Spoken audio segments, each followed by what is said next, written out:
In today's video, I have an absolutely insane max OT ranked game of Shaiiko playing a cheater. Throughout this video, I talk about a lot of big topics, and more specifically, I break down what allows Shaiiko to win so many of his gunfights when he does play this game. But with all of that being said, let's jump into the VOD review. Enfin la vérité.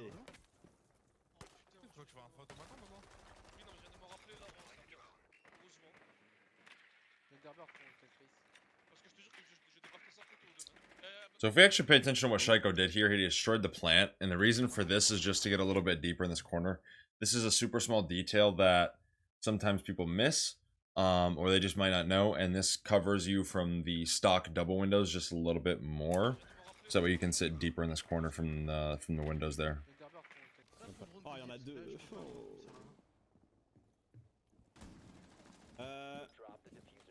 Viens bridge, hein, y'a rien. J'écoute, y'a rien. Bridge là avant. Ah, y'a rien. I don't know. So what he's doing there is he's it's weird.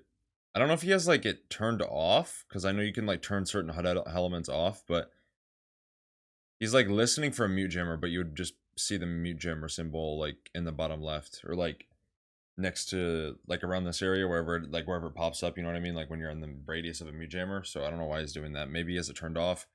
But yeah, he's checking for wall, seeing if they can hard breach the wall or not. They can, fortunately, because the attacker's in a really rough spot right now. There is a minute and 15 seconds left in a 4v5, and they have like pretty much no map control. So like they need to get a lot in a short amount of time, and that's going to be really, really tough for them to do. So opening the wall here is going to be super beneficial, and then trying to work picks as well, because they need to alleviate some sort of advantage that the defenders have over them, which is time and main advantage, as well as map control. Yeah, I was literally just about to say, like, way too much face checking for my liking. Maybe it would be best if you could ask for a drone. You know, Shaiiko is one of those players where he can just face check stuff and kind of predict and make educated guesses on where enemies are. So it's understandable why he's playing this way. It's also ranked, and he's a pro league player, probably doesn't care that much about ranked to the point where he's going to be like sweating and things like that. So bottom line here, either way, I would still like to see him be a little bit more reliant on his teammates asking for drones. And also, I don't know why he didn't Finka boost here, because he hasn't used any so far during the round. Yeah, he still has 3 Finka boosts, and when the breach is open, you're going to be peeking like that. Like, Finka boosting could potentially be a really good advantage for you to have, just in case you might, for example, you know, get into a gunfight like he did here, and maybe this Melusi doesn't hit the headshot, you know. I'd just like to see him be a little bit more reliant on utility and not necessarily just taking gunfights. Il y en a pas d'autres, hein. Oh merde, il fait quoi là? Oh, je vais le nick sa grand-mère, attends. Festival. Oh my god.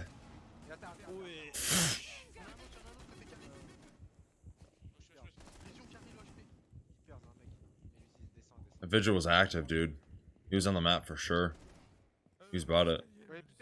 Again, too much face checking for my liking.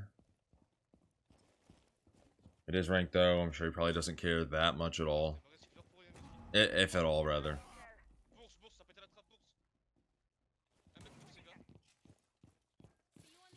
Vas-y, quelqu'un peut garder le Z?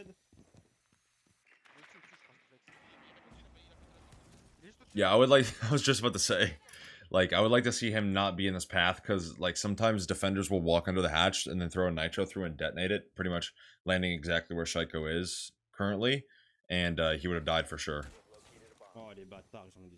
Dude, that's the second time, too, where he's used utility and just, like, had it eaten by, like, utility. Like, he just threw a drone into open. He could drone sight, or even just look at sight, you know, and see, like, is there any ADSs for this Melusi, or is there any ADSs for the janitor door? Like, you know, last round he threw both of his nades into 2 ADSs. Like, just,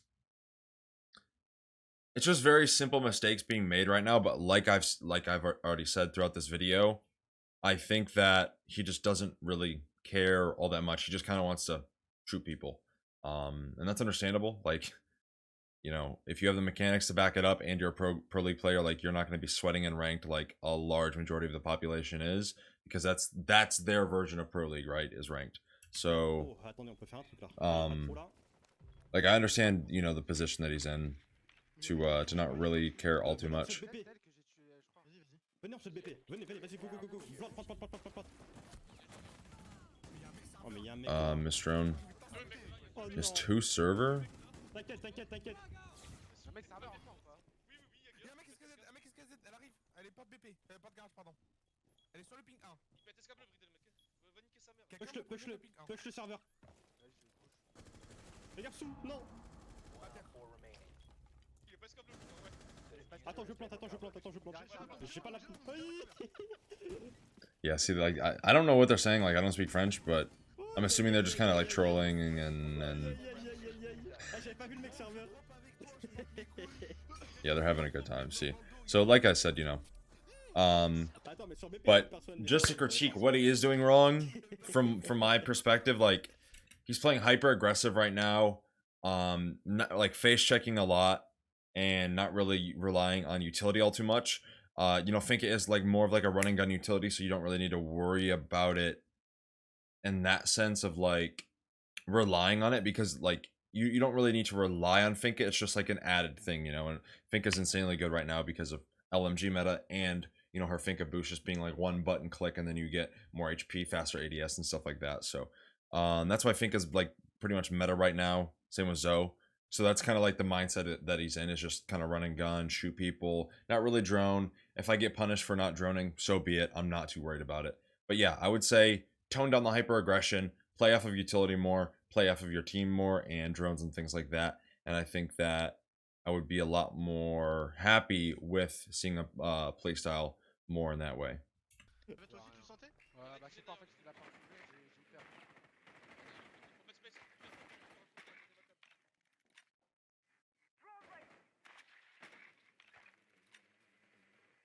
So I'm happy to see this. I'm happy to see him on a drone for more than 3 seconds. We're off to a better start. So he droned pretty much all of open, and then kitchen as well. So yeah, I'm already liking this round a lot more than the previous ones. Now he did have someone playing main, so that is what who he's droning for. I'm assuming whatever he just said was archives in French. So pretty much what he's doing now is just like actively looking for the roamer, and there is roamer. Injure? Oh my god, there's 2 roamers. Holy smokes. Yeah, okay, so again, I know that he got headshotted, so that wouldn't change the fact of him Finka boosting or not, but I would like to see him relying on the utility here.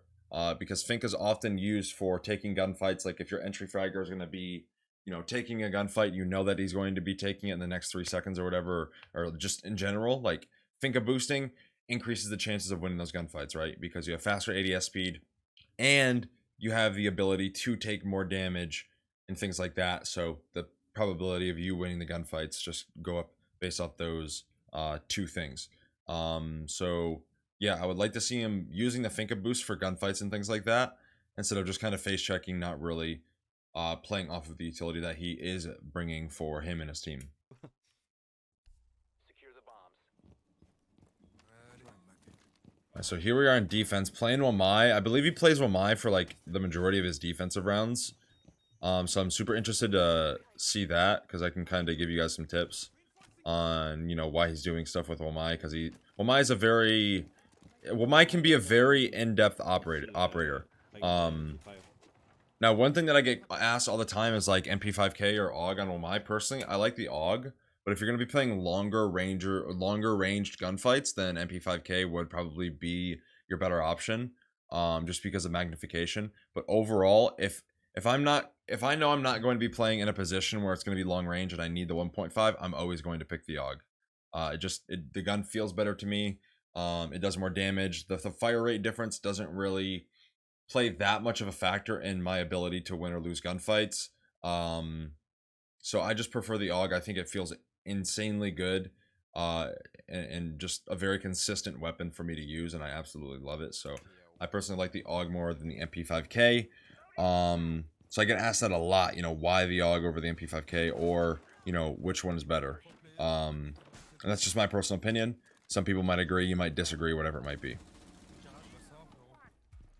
So he barricaded that. I assume that he is making those holes on the barricade itself for anyone who might try to walk into lobby. He can kind of run over to E1, which is that elevator hallway that he is currently in right now. This is the E1 hall, and then you have E2 directly above it, you know, for the top floor bomb site in hallway and things like that. But yeah, this little like 90-degree corner in this hallway in general is called E1, elevator 1, because it's the first elevator shaft. But yeah, the reason that he shoots like head level holes throughout that is most likely because in preparation for anyone who might try to walk into lobby itself, you can kind of run over there and just peek the holes instead of having to break the barricade, notifying the enemy that you just broke the barricade, and then giving their attention to it because the barricade was just broken. Does that make sense? So very important skill set there that a lot of people should implement if they're not already, is kind of putting the drones or just anything in a choke point and then shooting them, because you know that they're most likely going to drone the area before just jumping into the map control. So you should be expecting a drone or two, and then, you know, expecting some sort of gunfire, or at least in the process of you shooting the drone, they do begin shooting, like this situation here.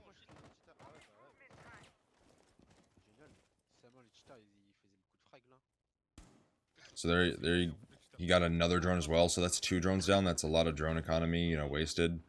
Now he is rotating because he did shoot the drones. Does that make sense? So a lot of people will play positions as a roamer or just as an extension, a starting position off of the bomb site, kind of get too tunnel visioned on playing that position, and they'll end up staying there to the point where they allow the enemies, in this situation it would be the attackers, to funnel them and put them in a position where they now have to fight their way out. So all Shaiiko did here was just shoot 3 drones, or he shot 2 in open area, started rotating back, and then shot 1 E1 hallway like we just saw a moment ago.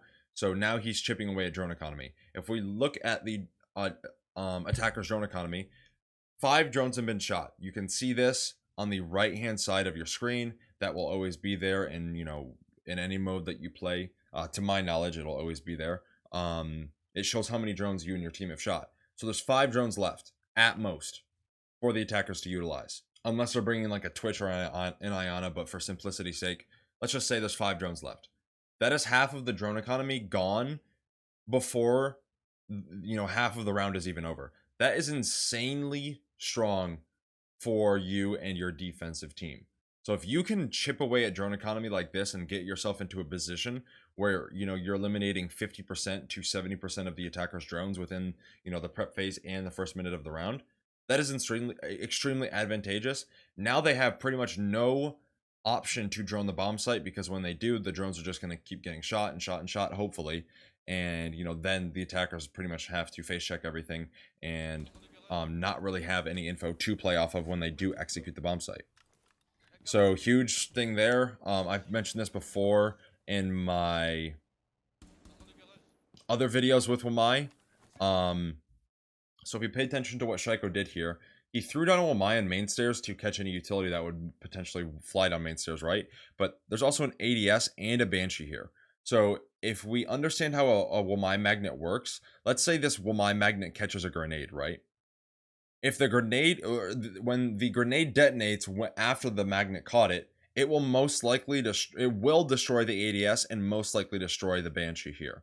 So when a Wamai magnet catches explosives in specific, the area of effect of the explosive still applies. It's not like an ADS where it just gets deleted off the map.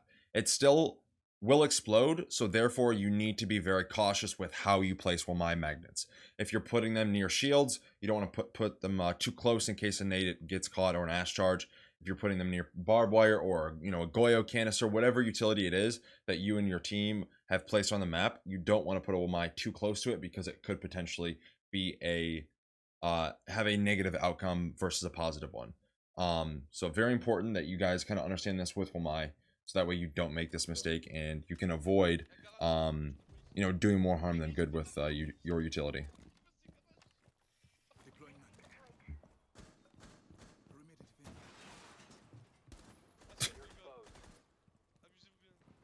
So pretty much here, what he's doing is his teammates are, I'm assuming, are calling out like one in garage.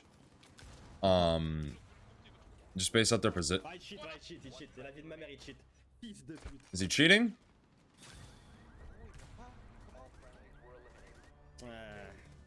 I don't know if that was cheats or not. I couldn't really tell by the kill cam. But either way, he was supporting his teammate there. So this is something where it's a numbers game, right? I talk about this all the time, especially in clutches for my VOD reviews and things like that, as well as my clients.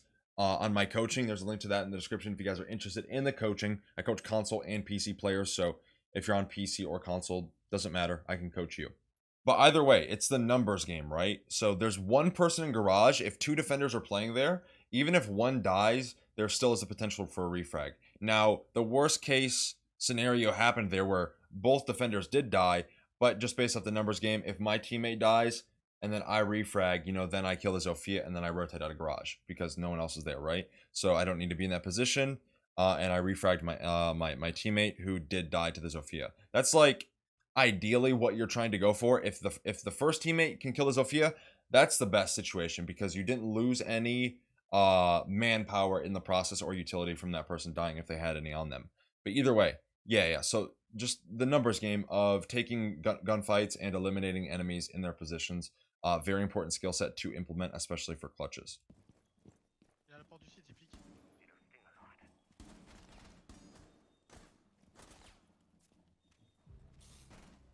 Oh no, not the Shaiiko peek. He's peeking way too close to this object for it to be like beneficial. Like you don't want to peek this close to an object because it takes up more of your screen.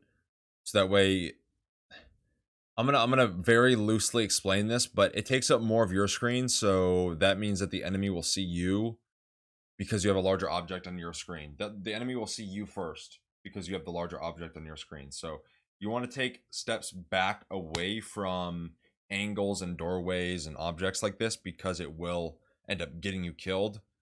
Some of you might have already experienced this and you know may not understand why this happens. So this is why it happens. Gotta make sure that you guys don't do this. Ouais, d'accord, ouais.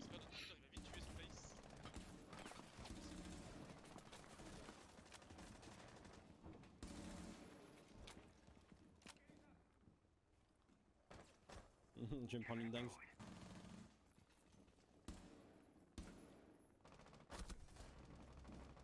Mais je l'ai même pas entendu. Mais c'est terrible quand t'entends rien en fait. Hein. Again, it's just like this hyper aggression that keeps getting him killed. It's just like playing positions that he doesn't need to play, being hyper aggressive when he doesn't need to be. Like you know, like there's a time and place to be aggressive. A big situation to apply aggression to is like if the enemy has a lot of manpower over you, like if it's a 2v5 or a 3v5 early on especially, then you need to get aggressive and kind of work some picks. But like he's in a lot of these situations, he isn't really in a position where it's appropriate to be as aggressive as he is. So yeah, I would just like to see him turn down the aggression overall a lot more, especially because he is also playing Wamai on defense and he hasn't, you know, he died in the first 40 seconds of the round. Like he still has a lot more Wamai magnets to generate and place around the map to support him and his team. So that's another reason why I don't want to see him playing so aggressive, especially on this operator.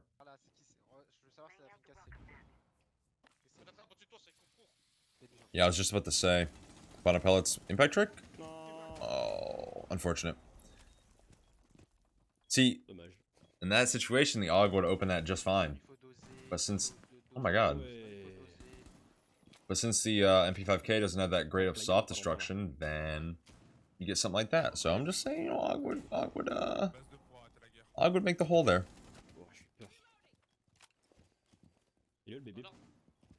Alright, so open area right now is a hell in a cell. Like, they have to position their ass off. So I'm actually very interested to see how Shaiiko does position himself in this situation. Because just to break this down here, so they're in archives where he's looking currently through the rotate. They're E1 hallway, elevator hallway, beepers, main stairs, that kind of area. They're above him in stock, and they're also outside open window. So he has 1, 2, 3, 4 points of attacker pressure pretty much in a 360-degree radius around him. So he's got to alleviate some sort of pressure here. So there's one. So this guy actually might be cheating, this space guy. I think he may be. Shaiiko actually ends up beating him too, so that's kind of sad. They do end up winning this game. But either way, like I said, you saw Shaiiko get hyper aggressive. Like I said earlier, in the right instance. It's a 5v5. The attackers have a lot of map control, and they're adding a lot of pressure to the defense. So you need to, in these kind of situations, you need to alleviate some sort of pressure.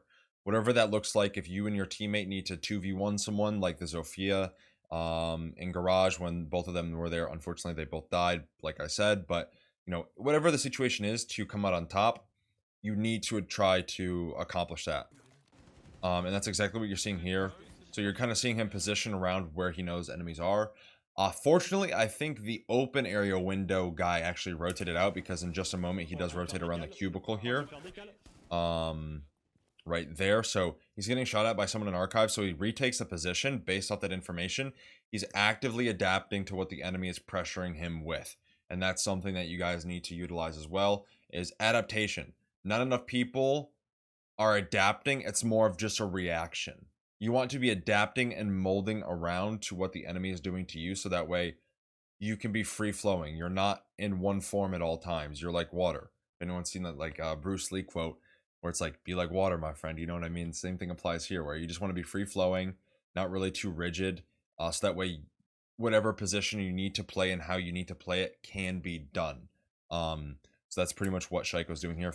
Unfortunately, there's a cheater in the lobby, so you know, he pretty much just gets pre-fired and swung with you know, a very balanced weapon, the Finka LMG. So yeah, just unfortunate thing here. He was ready for the gunfight, but this guy's pretty much cheating, I'm pretty sure. Yeah, so you're laughed too. But either way, yeah, great positioning coming out there. Just unfortunate there's a cheater you know, in the lobby to kind of ruin the fun there. But you know, either way, great position there. I hope that makes sense what I explained. And yeah.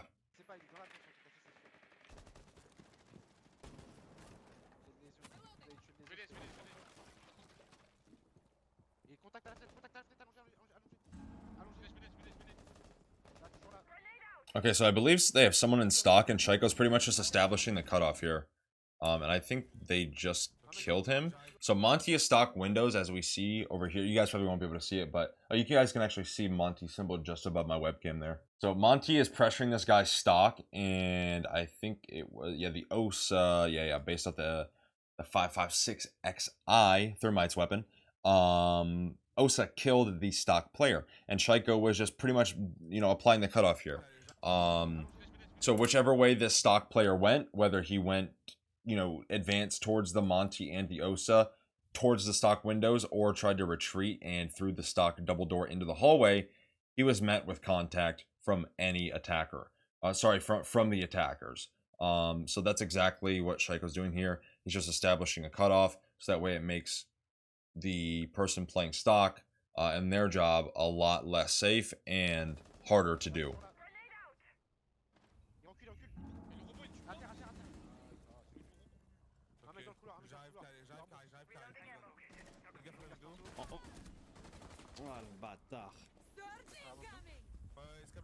Huge W. That's another reason why Finka's so good right now. It's the cheater again. Alright, let's watch the kill cam. Don't skip it. Oh yeah, that guy's cheating. He's 100% cheating. I mean, I don't know what to say here. Like, it's a cheater, man. Like, I feel like that's kind of like chalk, the fact that he is cheating.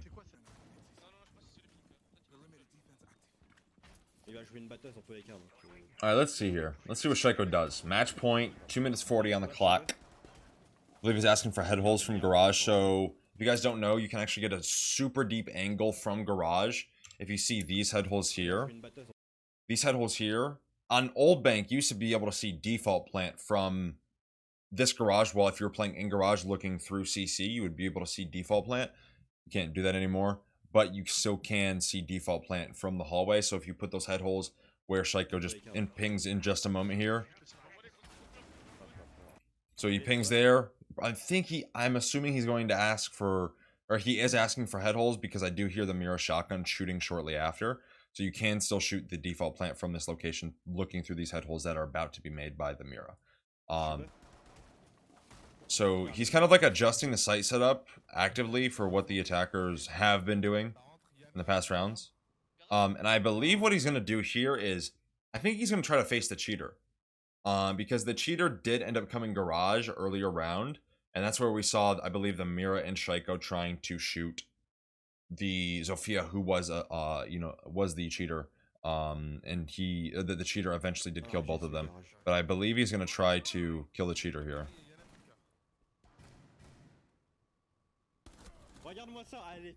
So yeah, that is a cheater. So pretty much what Shaiko's doing here is what I've already said, which is adapting to the enemy.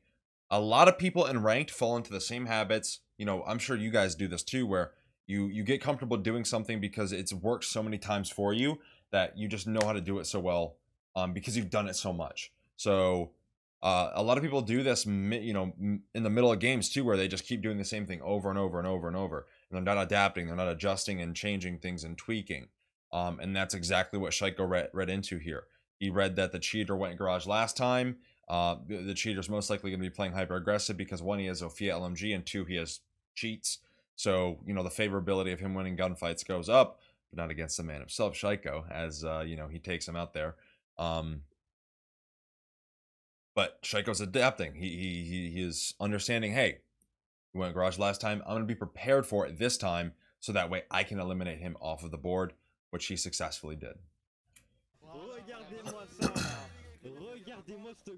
Yeah, you can hear him like talking through his smile too. I don't know what the fuck he's saying because I don't speak French.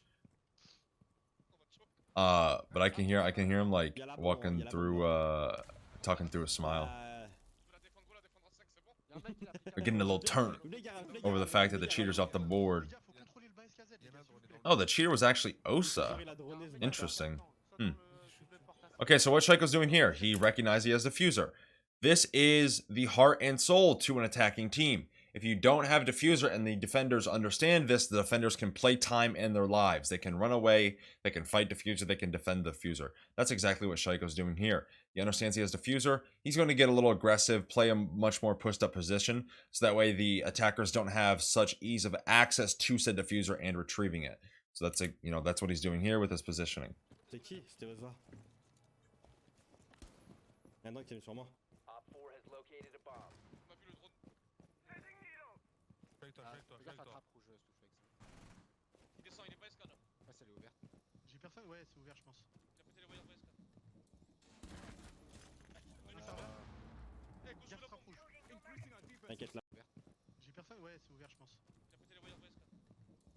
And here's this guy in main stairs. That's a huge pick too. That's Ayana and nades off the board. Hatches are open. Places a Womai on the hatch. For any utility that might come down. Checks diffuser. So Shaiko's doing an excellent job of understanding the positions that he's in, the power positions, the things that he has to his advantage, for him and his team. Example, a diffuser. Also killing the cheater off the board. Like, that's something that you got to kind of play around with and understand, like, the advantage of that. What I'm seeing from Shaiiko here is what I wish I could have been seeing the entire game. And I think he sort of locked it in and dialed it in because he understands it's the last round. And also the probability of winning goes up drastically just because the cheater is off of the board early on. Another huge pick. I mean, this is where Shaiiko is Shaiiko, right? He's turning up. Like, this is the Shaiiko that we know and love. Oh my god, he hears these people on main stairs. He's getting turned. Oh yeah, he wants it. He's getting active for sure. Watch out for Shaiiko when he's on the prowl for the map, on the map. Aha, he's getting active, man. I love to see it. So, man, Shaiiko, man, he's so good, isn't he? So, let's pay attention to what he did here with his Womai. Bait. This is pure bait. You can do this with nitros, drones, gridlocks, anything that you can kind of throw in, deploys itself or sticks itself or something like that. You can use it as a distraction. That just takes like a little bit of attention away from actually the attacker holding the angle or the enemy holding the angle onto you. So that you know, they might just like flick to that because they might be nervous in the gunfight or whatever it might be, and you know their crosshair might be on that while you're swinging out, and now you know they're looking up here and your head is down here, right, and you're swinging up the staircase. So that's exactly what Shaiko's doing here. He throws a Womai as bait and then swings out. I don't know for sure if this is what ended up allowing him to win the gunfight against the Jackal. I'm going to say no, but that is why he threw the Womai magnet the way that he did. So we just went from a 5v4 or 5v4 to a 5v1 in like 25 seconds. So shooting to bait. Shaiko's looking for his ace.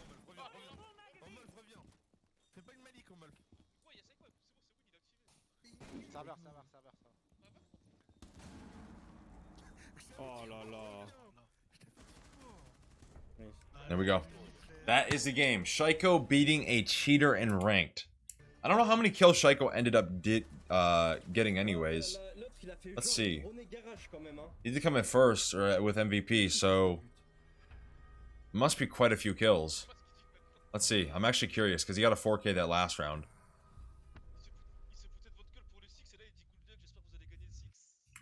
So he went 8 and 7, so he had 4 kills before this. Against a cheater. Space 2K dot. You're not slipping past this, buddy, alright? 15 and 16 from the cheater. They end up winning anyways. Insanely good VOD to review. I just wish that Shaiiko was a lot more invested earlier on in the VOD itself, as he was, you know, in that last round there where we really saw him turn up. I wish he was playing like that throughout the rest of the game, but like I mentioned previously, you know, he's a Pro League player, probably doesn't care that much about ranked, doesn't mean that much to him. Like I mentioned earlier on in the video, I have a coaching service for console and PC players, so don't worry about your platform. If you guys are looking to improve KD, positioning, decision making, clutch situations, map knowledge, whatever it is you struggle with, I can help you improve. So if you guys are looking to improve at Rainbow Six Siege, there's a link to my Patreon in the description below where you guys can get all the access to my coaching services. You can also find links to all of my social media as well as my Twitch. I stream on Twitch every single day. Come stop by, say what's up to me, ask me questions. I love talking to you guys. And also stay up to date with my day-to-day on my social media. Let me know what content creator or Pro League player you'd like to see me review next. And with all of that being said, I hope you guys enjoyed. I hope you learned something new. And I'll catch you guys in the next one.